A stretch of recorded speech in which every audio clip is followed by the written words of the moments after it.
அடிக்கடி இஎம்ஐல ஃபோன் வாங்கிட்டு இஎம்ஐ கட்ட முடியாம கஷ்டப்படுறீங்களா? ஒருவேளை நீங்க இஎம்ஐ கட்டலனா இனிமே உங்க போனை நீங்க பயன்படுத்த முடியாது. அப்படியான ஒரு விதிமுறையை ஆர்பிஐ கொண்டு வர திட்டமிட்டிருக்காங்க.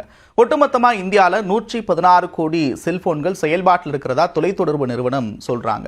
இப்படி வாங்கக்கூடிய செல்போன்கள்ல பெரும்பாலும் இஎம்ஐல வாங்கக்கூடிய செல்போன்களுடைய எண்ணிக்கை அதிகம். அதாவது 3ல் 1 பங்கு செல்போன்கள் இஎம்ஐல வாங்கப்படுது. அப்படி வாங்கக்கூடிய நபர்கள் பெரும்பாலானவங்க முறையா இஎம்ஐ கட்டுறதில்லை. இதனால சிறு நிதி நிறுவனங்கள் கடுமையாக பாதிக்கப்படுறதா சொல்லப்படுது. இதை களையறதுக்கு என்ன பண்ணலாம் அப்படின்னு யோசிக்கிறப்போ ஒரு புதிய நடைமுறையை ஆர்பிஐ கொண்டு வர திட்டமிட்டிருக்கிறாங்க. செயலி மூலமா உங்க போனை லாக் செய்யக்கூடிய விதிமுறை.